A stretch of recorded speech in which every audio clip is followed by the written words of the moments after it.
नमस्कार विद्यार्थी मित्रांनो, तुम्हा सर्वांचं मिस्टर प्रोफेसर या यूट्यूब चॅनलवर स्वागत करतो. आज एक कंटेंटच्या थोडं एक अलग व्हिडिओ घेऊन आपण येत आहे. या अगोदरही मी एक कॉमन व्हिडिओ टाकला, म्हणजे प्रिपरेशन स्ट्रॅटेजी कॉमन, सगळं फिजिक्स केमिस्ट्री बायोलॉजी सगळा तो होता.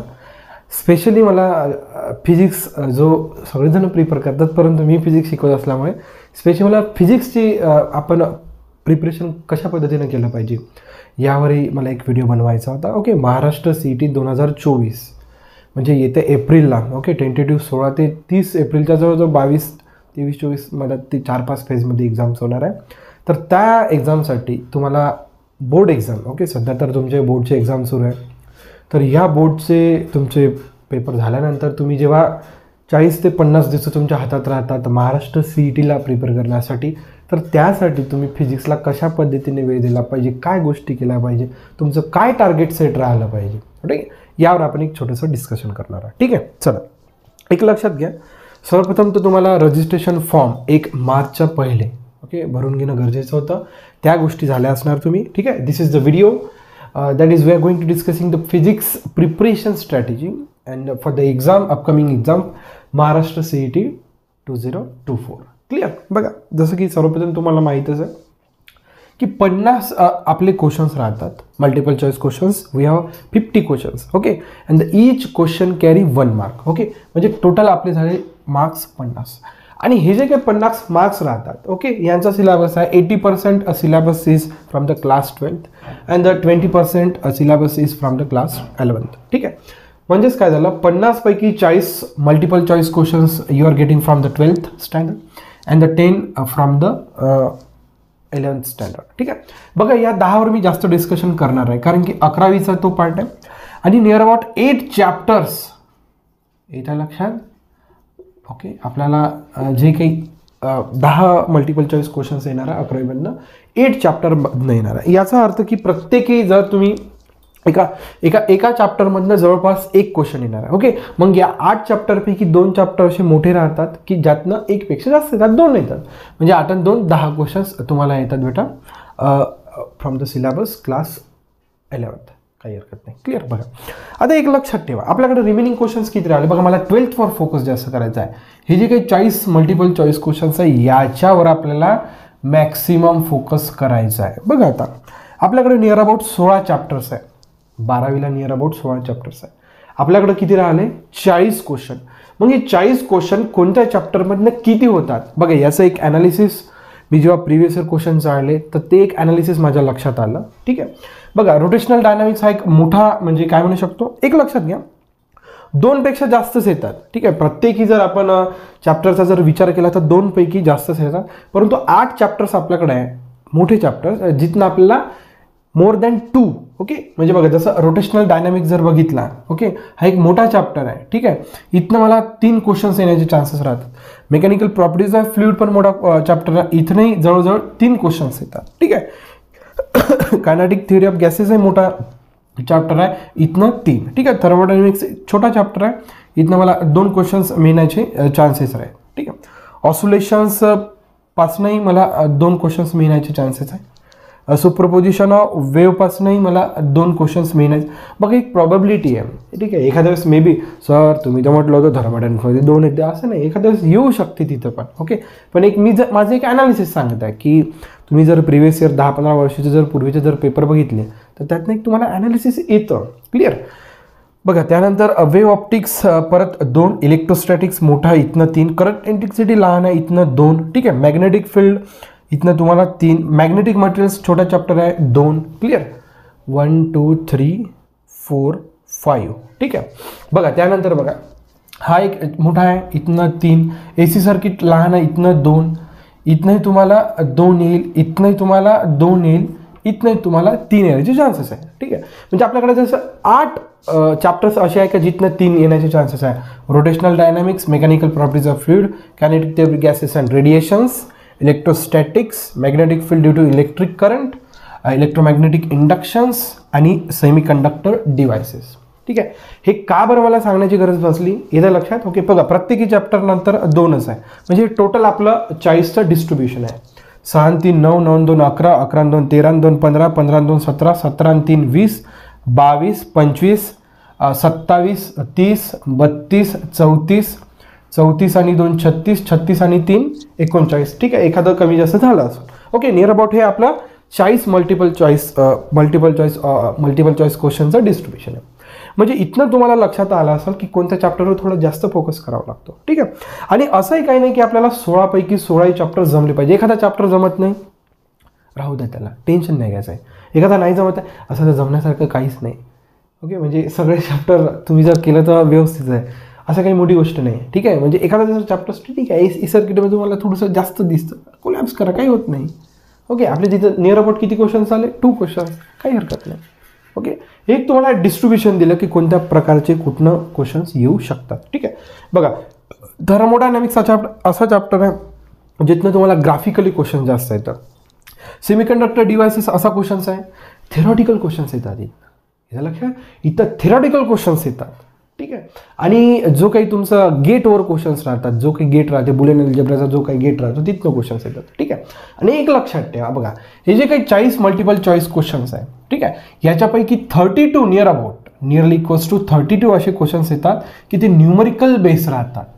ठीक आहे, आणि 8 क्वेश्चन्स असे राहतात थेरी, कशी राहतात थेरी. आणि हे थेरी क्वेश्चन्स कुठून येते सांगतो, 100% सांगतो, सेमीकंडक्टरमधनं तुम्हाला 3 पैकी 1 क्वेश्चन थेरीचा मिळते. म्हणजे मी इथेच, म्हणजे जिथं जिथं तुम्हाला 3 क्वेश्चन्स दिसत आहे तिथं तिथं एक थेरीचा क्वेश्चन्स राहण्याची शक्यता आहे.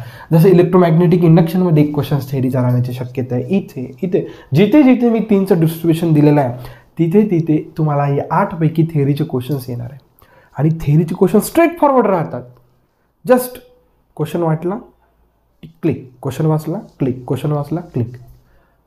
तुम्हाला थेरी पूर्णपणे अंडरस्टँडिंग पाहिजे. ज्या अर्थी तुम्हाला थेरीचा क्वेश्चन जेव्हा तुम्ही सॉल्व्ह करायला जाणार, ठीक आहे, पण जो काही क्वेश्चन दिलेला तो वाचल्याबरोबर विदिन सेकंड तुम्हाला आन्सर आला पाहिजे. येतं लक्षात? ओके, बघा आता हे आपले 50 क्वेश्चन सॉल्व्ह करण्यासाठी, ठीक आहे, म्हणजे आपल्याला फिजिक्स आणि केमिस्ट्रीला दोन्ही मिळून आपल्याकडे राहते 90 मिनिट.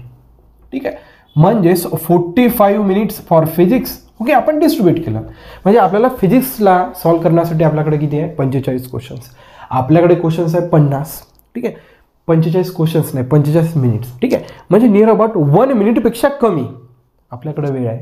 प्रत्येक क्वेश्चनला आपल्याला किती वेळ द्यायचा आहे? 1 मिनिटापेक्षा जास्त, 1 मिनिटापेक्षा कमी. ओके, मग आता याचं डिस्ट्रीब्युशन कसं राहिलं पाहिजे? बघा, हे जे काय 8 क्वेश्चन्स आहेत थेअरीचे, यांना जास्त वेळच नाही लागला पाहिजे, विदिन सेकंड झाले पाहिजे. ओके, म्हणजे 50 सेकंड आहे, 5 ते 10 सेकंडमध्ये ह्या तुमचे क्वेश्चन झाले पाहिजे.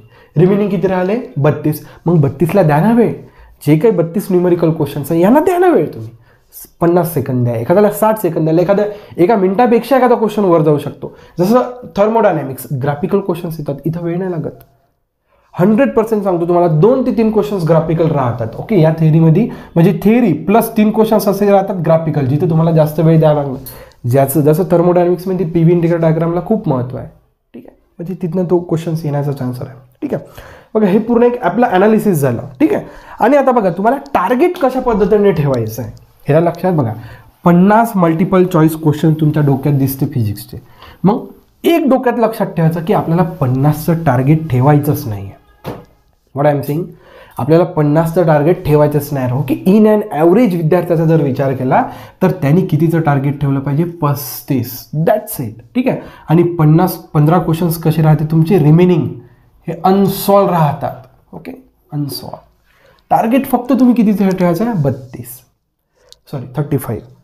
किती? 35 क्वेश्चन्स आपल्याला टार्गेट ठेवायचं आहे की 35 क्वेश्चन्स मला 100% नियर अबाउट 200% आपल्याला मॅक्सिमम त्याला एफर्ट्स देऊन डेडिकेशन देऊन तो म्हणजे करेक्ट आला पाहिजे. ठीक आहे, म्हणजे तुम्ही जर तुमचं मॅक्सिमम जर डेडिकेशन राहिलं तर मी असं कन्सिडर करतो की 35 पैकी तुमचे 32 क्वेश्चन्स करेक्ट येण्याचे चान्सेस राहतात. ठीक आहे, मग एखाद 2 समजा रिमेनिंगमधले समजा तुम्ही 2 क्वेश्चन्सही करू येऊ शकता. ठीक आहे, म्हणजे तुमच्याकडे आता बघा याच्यातले 3 सुटले. ओके, मग परत म्हणजे तुमच्याकडे 15 क्वेश्चन्स रिमेनिंग आहे. मग हे 15 क्वेश्चन्स काय करायचे? यांचं काय करायचं? आलं तर ठीक आहे, नाही आलं तर कसं करायचं? एक लक्षात घ्या, या 15ला 4 याच्यात डिस्ट्रीब्यूट करा. ओके, म्हणजे जसं 4 4 4 4 16 झाले. ठीक आहे, काय हरकत नाही, एक कमी जास्त. ठीक आहे, मग 4 रिमेनिंग क्वेश्चनला ए द्यायचं, नंतर बी द्यायचं, याला द्यायचं सी, याला द्यायचं डी. प्रोबॅबिलिटी वाढली. 16 क्वेश्चन्सपैकी मी 100% सांगतो 4 ते 5 क्वेश्चन्स तुमचे असे बरोबर येतात आणि हे 5 क्वेश्चन्स इथे जर ॲड झाले ते झाले, समजा आपण 4च क्वेश्चन घेऊ 36, म्हणजे तुमचे 36 तुम्हाला मार्क्स झाले फिजिक्समध्ये. 36 मार्क्स खूप जास्त झाले, ते खूप व्यवस्थित आहे. म्हणजे इन अँड ॲव्हरेज जर विद्यार्थ्यांचा विचार जर केला 50 पैकी 36 इज ओके. एखादा जर एक्स्ट्रा ऑर्डिनरी राहतोच, ओके, एखादा विद्यार्थी राहतोच, त्याला हे मी ॲव्हरेज मुलांचं सांगत आहे बरं. एखादा समजा एखादा व्यक्ती हुशार असला त्याला 36पेक्षा 40+, 45+, तो 50च्या जवळ पोहोचू शकतो, याच्यात काहीच मोठी शंका नाही. पण त्याचा अभ्यास तितका तो डेडिकेटेड पाहिजे, ओके, तेव्हा तो त्या गोष्टीपर्यंत 100% पोहोचू शकतो, ठीक आहे. परंतु इन अँड ॲव्हरेज जर विद्यार्थ्याचा विचार केला आणि एक लक्षात ठेवायचं, रिमेनिंग जे काही तुमचे ऑप्शन्स राहतात त्याला या पद्धतीने लावा. बयाडासारखं कोणतंही ए, कोणतंही बी, कोणतंही सी, कोणतंही डी क्लिक करू नका. 4 ए, नेक्स्ट 4 क्वेश्चन्स बी, नेक्स्ट सी, नेक्स्ट डी, या पद्धतीने क्लिक. 25% इथनं तुमचे चान्सेस राहतात 100% तुम्ही 4 तर ऑप्शन्स तुमचे 100% व्यवस्थित येतात, ठीक आहे. म्हणजे तुम्ही 32वरनं 36वर पोहोचता. नाही तर तुम्ही ABCD जर लावले 16पैकी 2-3 क्वेश्चन येतात बस, बाकी सगळे तुमच्या हातात नाही लागणार. अशा पद्धतीने एक अभ्यास करायचा. आणि एक टायमिंगचा शेड्यूल सांगतो की तुम्ही 8 ते 12 तास असा एक स्पॅन, एक स्लॉट आपल्या स्वतःसाठी काढून ठेवायचा 50 दिवसांसाठी. हे आपलं किती दिवसाचं टार्गेट आहे? 50 डेज. 50 दिवस बिलकुल डेडिकेशन, रिलॅक्स फील करायचं, कोणत्याच बॉदरेशनमध्ये यायचं नाही. समजा नाही निघले एक्झाम तर काय होणार आहे? काहीच नाही होणार. काय होणार आहे? काहीच नाही होणार आहे. नेक्स्ट टाईम देऊया. नाही समजा इंजिनिअरिंग जमलं तर दुसरं काही करून घेऊया. काही ना काही तर करूच ना आपण, खाली थोडी राहणार आहे. बॉदरेशन खाली एखादी गोष्ट नाही करायचं. Just be relax, be cool. जे काही करायचं ते करायचं. समजा नाही करा वाटलं नाही करायचं, दुसरं काही करून टाकायचं. क्लिअर? ठीक आहे. बघा 8 ते 12 घंट्यामध्ये आता प्रत्येकाचं एक व्यक्तिमत्व राहतो, ओके. मी त्याही स्ट्रॅटेजीच्या व्हिडिओमध्ये सांगितलं. एखादा सकाळी व्यक्ती उठतो, एखादा समजा तो उशिरा उठू शकतो, 8-9 वाजता उठू शकतो. आपण इन अँड ॲव्हरेज विचार करू, तो समजा 7 वाजेपर्यंत तो समजा रेडी आहे. 2-2 घंट्याचा स्लॉट ठेवायचा. माझ्या माहितीप्रमाणे 40-45 मिनिटांच्या वर कोणी बसू नाही शकत फोकस सॉल्व करण्यासाठी. एखाद्या गोष्टी समजा तो न्यूमेरिकल सॉल्व करायचा, तो जास्त वेळ बसू शकत नाही, ठीक आहे. आपण 2-2 घंट्याचे स्लॉट पडले. मग या 1.5 घंट्यात समजा 7 ते 9 सकाळी याचा 1.5 तास अभ्यास झाला असं कन्सिडर करू. या 2 घंट्यामध्ये 1.5 तास, अर्धा तास गेला, 10-15 मिनिट टाईमपास केला, एखादाचा फोन आला, काही हरकत नाही, अर्धा तास जाऊ द्या. पण या 2 घंट्याच्या स्लॉटमध्ये कमीत कमी 1.5 घंटे अभ्यास करा. ठीक आहे, तू 40 मिनिटं कंटिन्युअस बसल्यानंतर परत गेला, परत आला, ओके. आणि अभ्यास काय करायचा? मग एकच अभ्यास करायचा आहे, फक्त PYQS, दॅट्स इट. तुम्हाला ह्या 50 दिवसात दुसरं काहीच नाही करायचं, फक्त PYQS. आता नवीन काय करायचं आहे तुम्हाला? जे काही करायचं ते सगळं करून बसले. आता वेळ येईल तुम्हाला फक्त previous year questions, that's it. फक्त यावर फोकस करायचा तुम्हाला. 50 दिवसात कुठेच फोकस करायचा. आणि ज्यांचा रिझल्ट येतो ना ते मुलं इथंच फोकस करतात.